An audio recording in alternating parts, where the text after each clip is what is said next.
현명한 창업자라면 알고 체결하는 투자계약.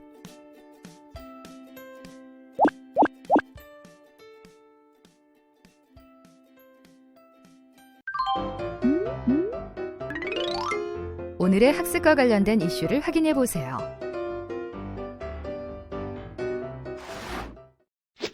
안녕하세요. 박병철 변호사입니다. 이번 시간은 투자계약서의 작성 방법에 대해서 알아보는 시간입니다. 주변에 스타트업 창업을 희망하는 분들이 계신가요? 아마 강의를 듣는 분들도 여러분 중에서도 스타트업 창업을 해야겠다 이런 꿈을 꾸시는 분들이 계실 거예요. 제가 실제로 창업투자회사에서 초기 상태의 스타트업 기업들에서 자문하는데 열이면 열 대부분 비슷한 어려움을 겪고 있습니다. 첫째로 아이디어의 상품성이에요. 아이디어가 시장성이 없거나 독자성이 없는 문제가 있습니다. 즉 쉽게 말씀드리면 여러분들의 아이디어 자체는 독창적인데 그 독창적인 아이디어가 다른 사람들이 필요성을 못 느끼는 거예요. 이런 문제라면 쉽지 않습니다. 또는 다른 사람들이 유사한 사업을 하고 있거나 그 기술에 대해서 다른 회사에서 이미 독자적으로 특허를 확보했거나 해서 여러분들이 관련 사업을 할 수 없는 문제가 생길 수 있습니다. 그리고 두 번째는 인력 확보에 어려움을 겪을 수 있어요. 여러분들이 다소 어리다 보니 인재 확보에 어려움이 있는데 왜 나이가 어리면 인재 확보에 어려움이 있냐? 그건 다음 시간에 알아보시면 되겠네요. 그죠? 다음 시간에 그 부분에 대해서 좀 알아보시고요. 또 세 번째로 투자금을 확보하는 게 문제가 됩니다. 여러분들이 이제 대학교를 졸업하시거나 대학교 다니면서 창업을 하고 빌 게이츠도 그랬다고 하니 창고에서 또는 집에서 사업을 시작을 하고 그렇게 해서 일단 시작이 됐어요. 그런데 큰 돈이 있을 리 없고 또한 부모님이 도와주신다고 해도 한계가 있겠죠. 이제 조금만 더 개발을 하고 조금만 더 마케팅을 하면 이제 곧 성공할 수 있는 상태예요. 그런데 조금 더 개발할 수 있는 돈이 없거나 조금 더 마케팅할 수 있는 돈이 없으면 참 깝깝해질 겁니다. 그죠? 현재 정부 정책이 여러분들의 벤처 창업에 많은 도움을 주고자 하고 있습니다. 그런데 초기에 창업하는 환경에 초점이 맞춰져 있어요. 그러니까 여러분들이 아이디어가 있고 또한 기술이 있고 그럼 일단 사업을 시작하는 데는 큰 어려움이 없는데 이후에 어느 정도 진행된 상태에서는 외부의 투자가 반드시 필요합니다. 그래서 마치 천사처럼 나타나는 투자자라고 해서 엔젤 투자자라고 부르거든요. 그런 천사 같은 투자자를 만나게 되는데 바로 이때가 여러분의 사업의 성패를 좌우하는 순간이 됩니다. 그분이 화이트 엔젤인지 나중에 블랙 엔젤이 될지 이 상태에서는 알 수가 없어요. 그래서 투자 계약이 매우 중요합니다. 왜냐하면 투자 계약을 잘못 체결할 경우 여러분은 일단 투자금이 급급하다 보니 상대방이 내세우는 조건에 대해서 무조건 동의를 한다든지 또한 투자 계약을 작성하면서 무슨 의미인지 모르고 또는 여러분들이 보호받을 수 있는 조치를 해두지 않고 계약을 하게 되면 나중에 사업은 성공했는데 경영권을 박탈당하는 문제가 생깁니다. 시간이 지나면 결국에는 그 투자자를 위해서 내가 열심히 일한 게 되고 피땀 흘린 회사는 결국 다른 사람의 소유가 되는 것이죠. 그래서 이 시간에는 여러분들이 투자 계약을 체결할 때 어떤 내용을 투자 계약에 기재해야 되고 또 작성할 때 어떤 문구를 조심해야 되는지 어떤 문구를 꼭 넣어야 되는지 그런 점들을 배우고 또 실제 투자 계약서를 보면서 세부적인 내용을 같이 공부하는 시간을 갖도록 하겠습니다. 이번 시간의 학습 내용과 학습 목표를 확인해 보세요. 이번 시간의 학습 내용은 투자계약서 바로 보기와 중요한 상법 지식입니다. 이번 시간의 학습을 통해 투자계약서 작성 시 기재 요령과 주의사항에 대해 설명할 수 있으며 중요한 상법 지식을 설명할 수 있습니다. 그럼 오늘의 학습을 시작해 볼까요?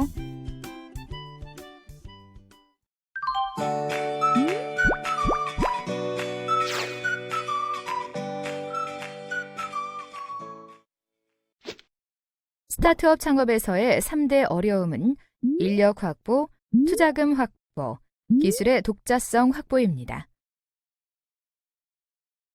이 중에서 투자금을 유치하는 방법으로는 신주 발행, 주식 양도, 전환사채 발행이 있습니다. 참고로 전환사채는 사채로 발행이 되지만 일정한 요건에 따라 주식으로 전환이 가능합니다. 투자자 입장에서는 만기에 사채로 상환할 것을 청구할 수 있으며 투자자가 유리한 경우에 주식으로 전환할 것을 요구하기도 합니다. 초기 벤처기업은 투자를 유치하기가 어려우므로 투자자에게 최소한 원금과 이자를 지급하겠다는 조건인 전환사채로 투자를 유치하는 경우가 많습니다. 투자자를 확보하여 투자금을 유치하는 경우 투자자 확보도 쉽지 않지만 계약서 작성 시 부주의할 경우 향후 경영권을 박탈당하는 문제가 발생할 우려가 있으므로 신중해야 합니다. 그럼 실제 합작 투자 계약서는 어떻게 작성해야 하는지 살펴볼까요?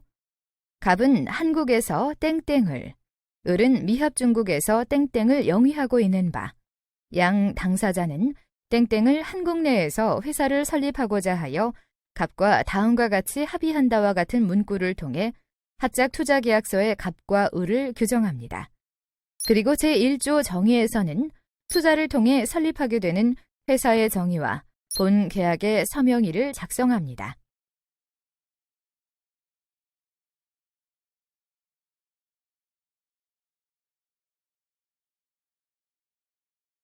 그리고 제2조 정부의 인가에서는 본 계약 체결 즉시 을은 을의 신회사 주식 취득 및 관련 부속 계약에 따라 을이 신회사에 제공할 기술상의 협조에 관하여 외자 도입법에 따른 허가와 그에 관련하여 외국한 관리법상 요구되는 기타 허가 또는 승인을 받기 위하여 한국 정부의 관련 기관에 신청서를 제출하여야 한다라는 본 계약과 관련된 협조와 허가, 승인에 대한 정보를 작성합니다.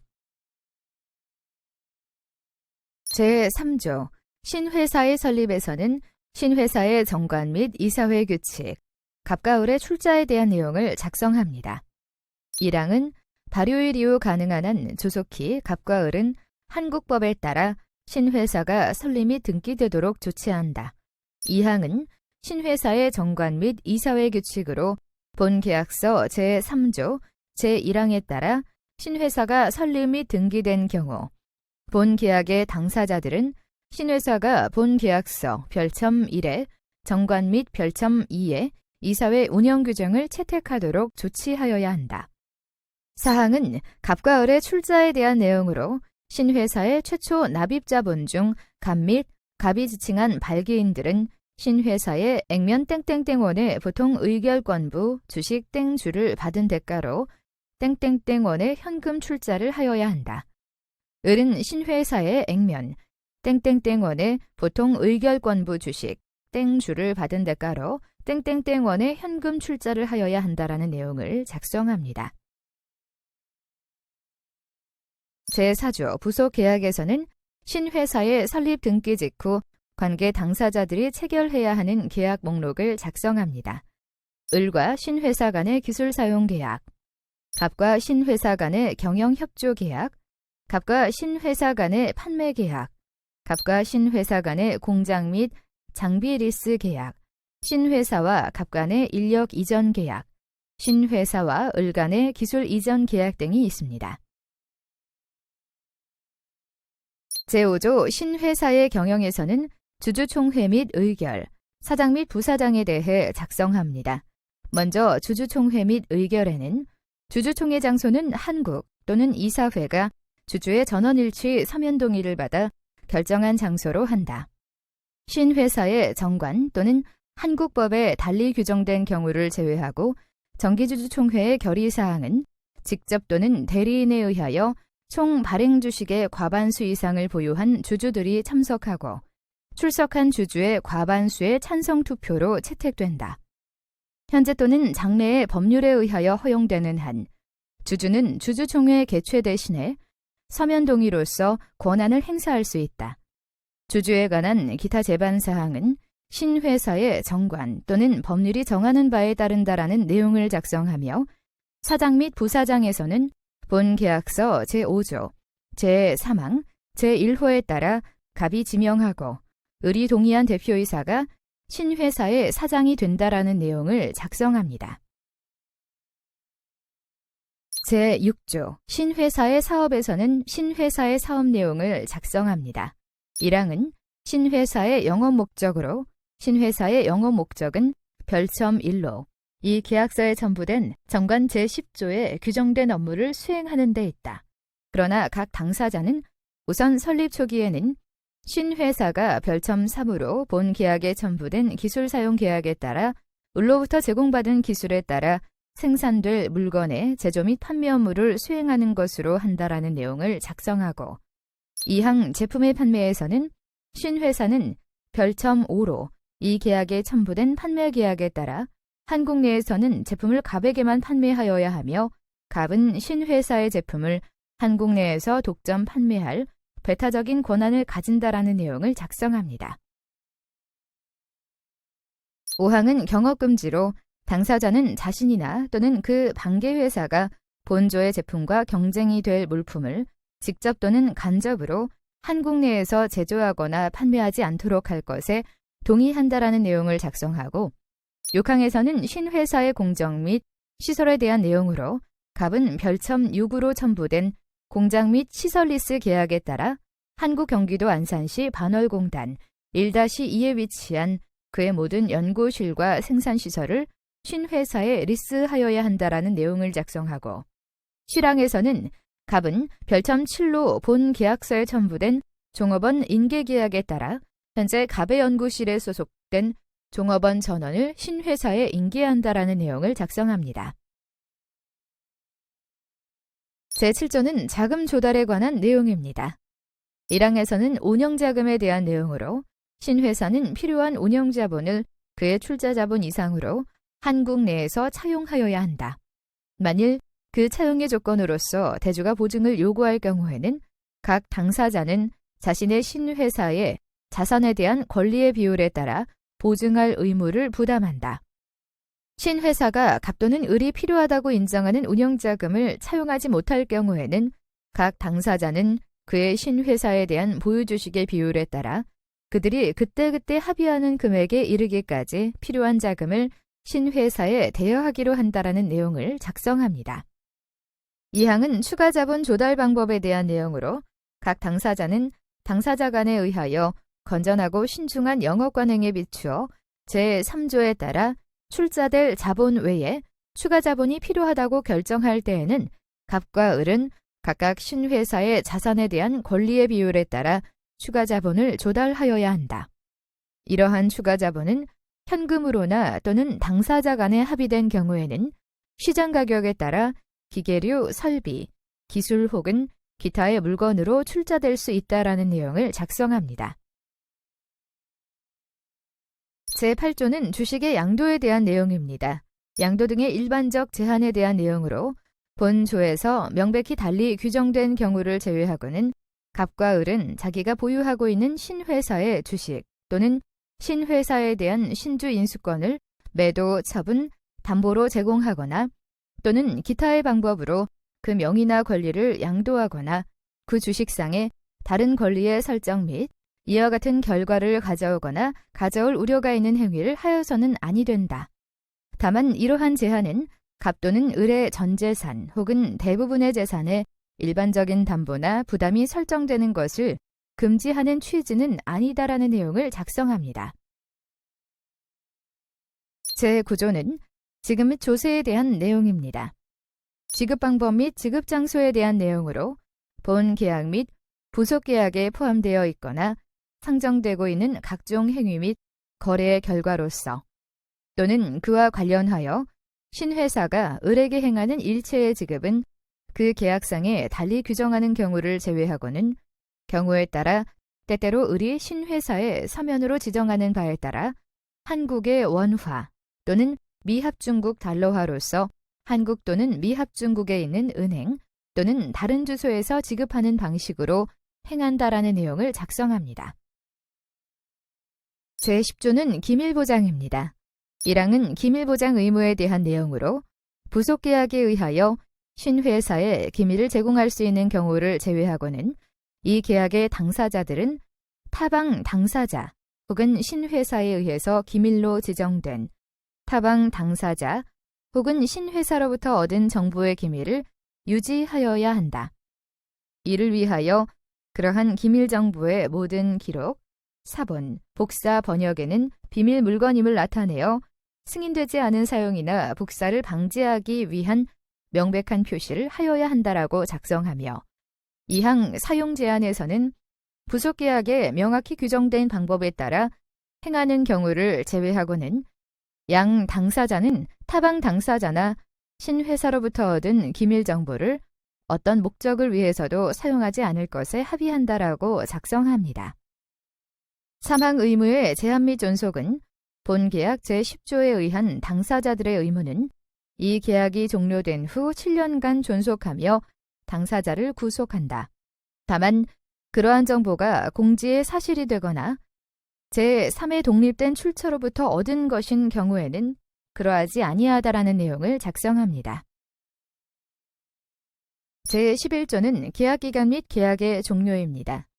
1항은 계약기간이며 이 계약은 신회사가 해산되거나 기타 독립된 실체로서 존속하지 아니하거나 본조 제2항 소정의 사유로 이 계약이 종료되는 경우를 제외하고는 발효일로부터 무기한 존속한다라는 문구로 작성하며 2항에서는 계약의 종료 사유를 작성하고 3항은 권리, 의무의 존속에 대한 내용으로 본 계약이 어떠한 원인에 의하여 종료된다고 하더라도 계약 종료 당시에 이미 발생하거나 계약 종료 이전의 자귀 또는 부자귀와 관련하여 계약 종료 이후에 발생되는 계약 당사자의 의무는 영향을 받지 아니하며 또한 어떠한 계약 종료가 있다고 하더라도 본 계약의 다른 부분에서 계약 종료에도 불구하고 존속할 것으로 명백히 선언된 계약 당사자의 권리와 의무는 아무런 영향을 받지 아니한다라는 내용을 작성합니다. 제12조는 해석입니다. 본 계약에 대한 준거법, 언어, 중재 등에 대한 내용입니다. 먼저 준거법입니다. 이 계약의 유효성, 성립 및 이행의 문제는 한국의 법률에 의하여 해석된다라고 작성하고 언어는 본 계약은 영어 및 한국어 두 가지를 사용하여 체결한다. 영문계약서와 국문계약서 간의 차이점이 있거나 모순 충돌하는 점이 있을 때는 언제나 영문본이 우선한다라고 작성합니다. 중재에서는 이 계약으로부터 이 계약과 관련하여 또는 이 계약의 불이행으로 말미암아 당사자 간에 발생하는 모든 분쟁, 논쟁 또는 의견 차이는 대한민국 서울특별시에서 대한상사중재원의 중재규칙에 따라 중재에 의하여 최종적으로 해결한다. 중재인들에 의하여 내려지는 판정은 최종적인 것으로 당사자 쌍방에 대하여 구속력을 가진다라는 내용을 작성합니다. 제13조는 잡칙입니다. 양도와 불가항력에 대한 내용입니다. 먼저 양도에서는 이 계약 및 이 계약상의 모든 권리 및 의무는 대인적 성질을 가지고 있으며 타방 당사자의 사전 서면 동의가 없는 한 제3자에게 양도될 수 없다. 다만 계약 당사자는 제8조의 규정에 따라서 신회사의 모든 주식을 이전하거나 실질상 이전하는 것과 같은 효과를 내는 행위를 함과 관련하여 또는 어떠한 기업에 자신의 모든 자산 또는 실질상의 모든 자산을 양도하거나 양도인인 계약 당사자가 포함된 합병에 있어서 존속하거나 신설되는 회사에 자신이 이전되는 것과 관련 타방 당사자의 사전 동의가 없다고 하더라도 이 계약을 양도할 수 있다라는 내용을 작성합니다. 불가항력에서는 계약의 일방 당사자는 파업, 폭동, 폭풍, 화재, 폭발, 천재지변, 정부의 조치 또는 당사자의 합리적 통제 범위를 넘는 기타 다른 원인에 의하여 타방 당사자가 겪거나 입은 일체의 손실, 상해, 지연, 손해 또는 기타 다른 사고에 대하여 아무런 책임을 부담하지 아니하며 계약 당사자가 이 계약상의 의무를 이행하지 못하거나 이행에 있어 지체를 하였다 하더라도 그것이 위의 원인 중 하나 또는 그 이상의 원인 때문에 생긴 것일 때에는 이를 이 계약의 위반으로 보지 아니한다라는 내용으로 작성합니다. 마지막으로 별도의 특약사항이 있는 경우 제14조 특약사항에 작성합니다.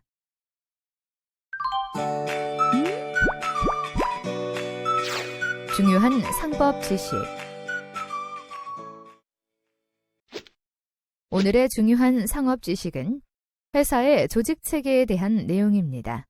회사는 이사가 선임되어 주주의 이익을 위해 업무를 처리하며 여러 명의 이사가 선임된 경우 이사회를 조직해 업무를 처리합니다. 이사회를 대표하는 이사를 대표이사로 선임하며 감사가 선임되어 이사의 업무를 감시하는 역할을 합니다. 먼저 회사의 조직 체계 중 이사는 주주총회에서 선임하며 주주총회 개최 전 어떤 이사를 선임할 것인지와 이사의 양력 등에 대해 미리 통지하여야 합니다.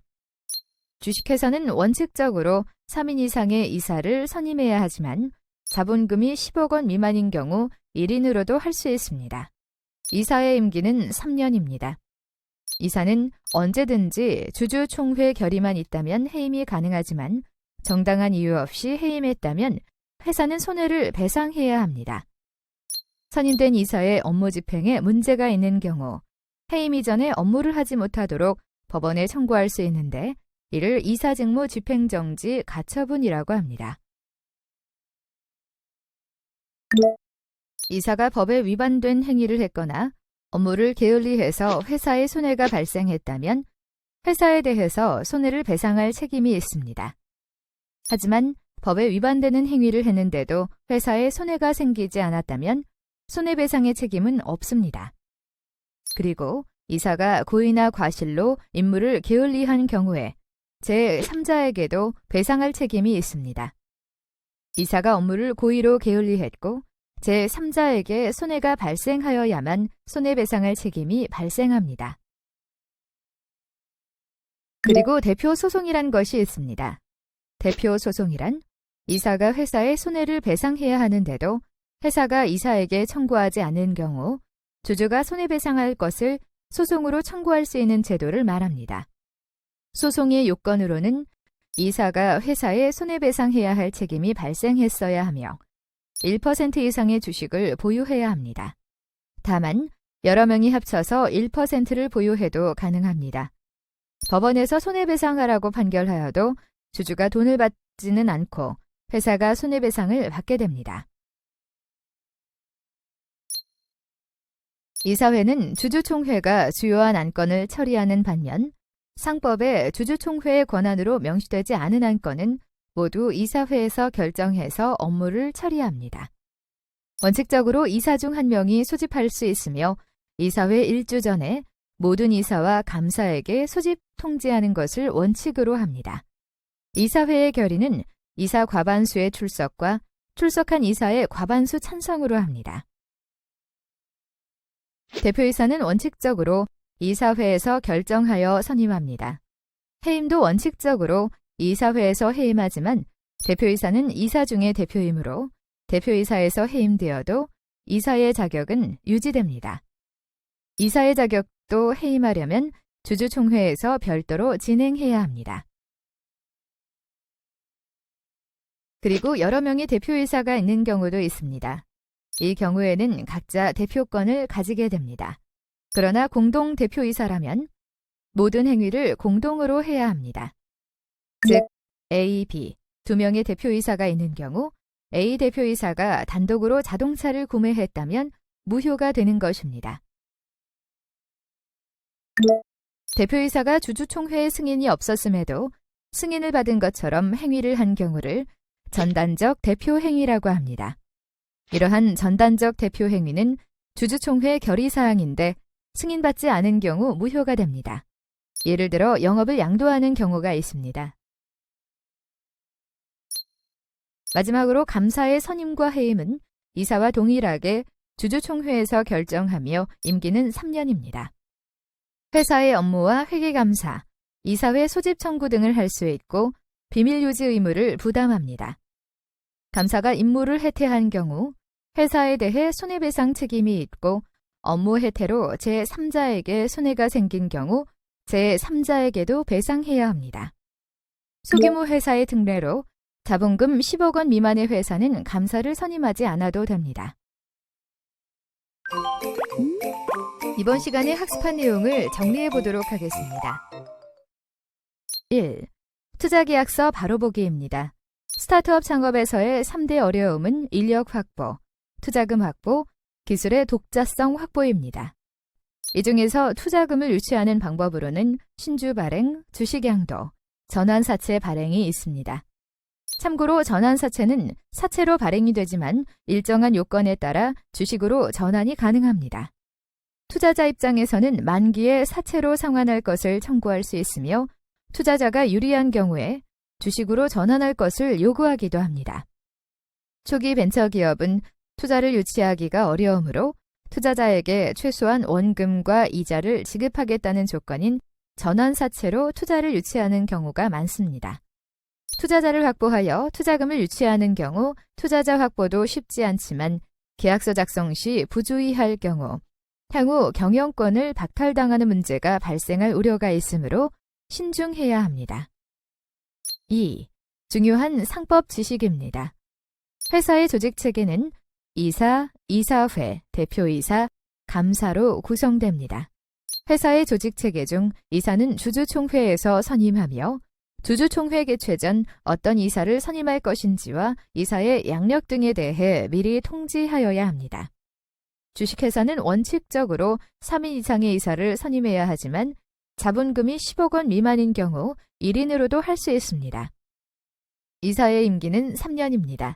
이사회는 상법에 주주총회의 권한으로 명시되지 않은 안건은 모두 이사회에서 결정해서 업무를 처리합니다. 원칙적으로 이사 중 1명이 소집할 수 있으며 이사회 1주 전에 모든 이사와 감사에게 소집 통지하는 것을 원칙으로 합니다. 이사회의 결의는 이사 과반수의 출석과 출석한 이사의 과반수 찬성으로 합니다. 대표이사는 원칙적으로 이사회에서 결정하여 선임합니다. 해임도 원칙적으로 이사회에서 해임하지만 대표이사는 이사 중의 대표이므로 대표이사에서 해임되어도 이사의 자격은 유지됩니다. 이사의 자격도 해임하려면 주주총회에서 별도로 진행해야 합니다. 감사의 선임과 해임은 이사와 동일하게 주주총회에서 결정하며 임기는 3년입니다. 회사의 업무와 회계감사, 이사회 소집 청구 등을 할 수 있고 비밀 유지 의무를 부담합니다. 이번 시간에 학습한 내용과 관련된 팁을 확인해 보세요.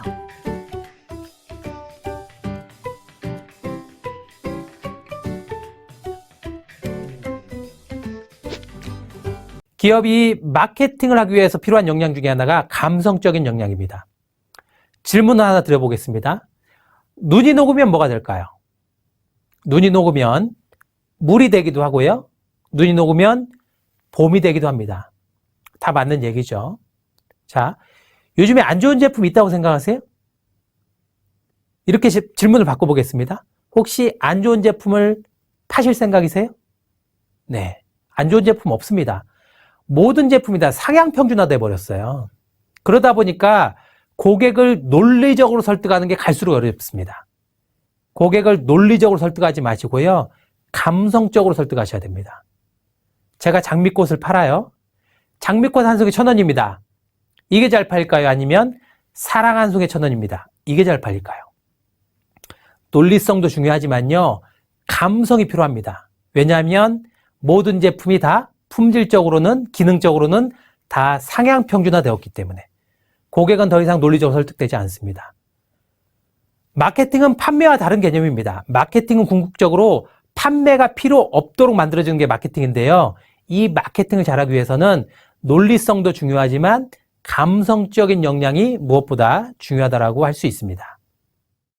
기업이 매출을 일으키고 마케팅을 하기 위해서 여러 가지 중요한 역량들이 많은데요. 저는 가장 중요하게 얘기하는 게 고객입니다. 기술도 중요하고 돈도 많이 있으면 좋고 여러 가지가 다 중요한데요. 무엇보다 고객 중점의 사고를 하시는 게 무엇보다 필요합니다. 모든 게 지금 풍족한 시대입니다. 고객은 무엇인가 불편해서 사는 게 아니에요. 풍족사에서는 고객은 아쉬울 게 하나도 없습니다. 그런데 필요성을 못 느끼는 고객에게 우리 것을 아무리 이야기한들 고객은 자기 행동을 바꿔야 될 이유가 없기 때문에 고객 관점에서 모든 문제와 솔루션을 좀 바라보셔야 하는데요. 우리가 대표적으로 많이 가는 스타벅스를 보면 커피 마실 때는 많이 있잖아요. 캔커피도 있고 믹스도 있고 뭐 지하철 편의점에 팔기도 하는데 꼭 스타벅스 가서 커피를 마시는 사람들이 있습니다. 누가 가장 많이 가는 줄 아세요? 스타벅스에? 젊은 층들이 많이 갑니다. 그중에 여성분들이 좀 더 가는데 이분들 뭐 비하하려고 하는 게 아닙니다. 저도 자주 가는데요. 커피를 마실 수 있는 방법은 많은데 20, 30대 젊은 여성들이 스타벅스 가서 커피를 마시는 이유는 뭘까요? 스타벅스 커피가 더 맛있나요? 인테리어가 뭐 더 뛰어나요? 여러 가지 이유가 있는데 저는 허영심 이런 얘기를 합니다. 이게 생각해 보실 필요가 있어요. 비즈니스적으로 생각해 보실 필요가 있습니다. 내가 지금 커피 한 잔을 6,000원씩이나 내면서 마실 건데 이 허영심이라는 느낌이 충족이 안 되면 고객은 오지 않습니다. 스타벅스 가서 6,000원 내고요. 스타벅스 로고 박힌 거에서 테이크아웃 길거리 들고 다니면 폼 나죠. 내가 세련된 도시에 커름이 된 느낌이 납니다. 자, 제가 똑같은 커피를 팔려고 하는데 40대한테 팔려고 해요. 허영심을 건들면 될까요? 안 되죠. 마케팅의 가장 기본은요. 누구한테 팔 건지를 정확하게 하셔야 됩니다. 목표 고객을 정확하게 하시고 그리고 이 고객이 우리 제품과 서비스를 왜 이용하는지 구매하는 이유를 정확하게 찾으셔야 됩니다. 결국 마케팅은 누구에게 어떤 이야기를 할지가 핵심입니다. 누구에게가 결정이 되셔야 그 사람이 주요하게 구매하면서 중요하게 고려하는 요인을 찾아볼 수가 있는 것입니다. 마케팅을 못 하시는 분들이 전단지가 됐든 현수막이 됐든 혹은 블로그가 됐든 홈페이지가 됐든 공통적으로 쓰는 단어가 있습니다. 가장 많이 나오는 단어가 고객 만족을 위해서 최선을 다하는 믿을 수 있는, 신뢰할 수 있는 최고의, 최상의 이런 말을 쓰는데요. 이게 도대체 무슨 말일까요? 모르니까 대충 던지는 겁니다. 메시지를 잘 쓰시려면요. 앞서 말씀드렸던 것처럼 고객을 정확하게 정하시고요. 그 사람들이 중요하게 생각하는 요인을 찾으셔야 메시지를 정확하게 쓰실 수 있습니다. 멋진 문구로 차별성을 만들어지는 게 아닙니다. 고객을 정확하게 식별하시고 그 사람의 문제 속에 깊숙이 들어가셔야 차별점이 만들어진다고 볼 수 있습니다. 우리가 이러한 관점에서 우리 매장이나 우리 사업을 알릴 수 있는 방법은 과거에는 TV, 신문, 잡지, 라디오 같은 이런 매스미디어에서 일방적으로 푸시하는 방법을 썼고요. 최근에는 그렇진 않죠. 여전히 뭐 매스미디어를 보긴 하지만 아주 많은 경우는 페이스북에서 친구들이 링크 걸어준 것들 혹은 검색을 통해서 카톡이나 밴드를 통해서 얻는 경우들이 많이 있기 때문에 이 네트워크를 공략하는 방법이 최근에 주요하게 쓰이고 있는데요. 소셜미디어에서 페이스북, 카카오3 밴드 같은 것들은 사람들이랑 관계 형성은 되게 좋아요. 무엇인가 얼굴을 드러내놓고 실제 현실 세계의 나로 얘기하기 때문에 관계 형성하기 좋은데 1년 전에 올린 글을 찾을 수 있을까요? 찾아지긴 합니다. 해시태그라는 기능이 있긴 해요. 그런데 1년 전에 내가 어떤 해시태그를 달았는지를 모르죠. 결국 못 찾는다는 얘기입니다. 올라가 보면 검색이 가장 잘 되는 건 블로그입니다. 그중에 네이버가 가장 큰 마켓 쉐어를 갖고 있고요. 블로그에다가 기본 텍스트 기반으로 글을 쓰시고요. 이것을 페이스북 용도에 맞게끔, 인스타그램 용도에 맞게끔, 유튜브 용도에 맞게끔 퍼블리싱 하셔서 각각의 채널에 맞게끔 바이럴 하시고요. 그리고 홈페이지가 있으시면, 쇼핑몰이 있으시면 이것을 서로 연계하셔서 궁극적으로 전환으로 끌고 오는 것이 소셜미디어를 활용하는 방법이라고 할 수 있겠습니다.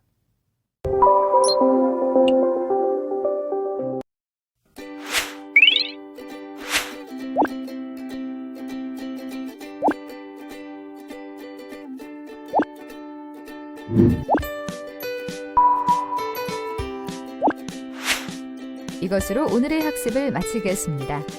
다음 시간에는 인사 노무 관리, 핵심 인재의 유출을 막는 방법에 대해 학습하겠습니다.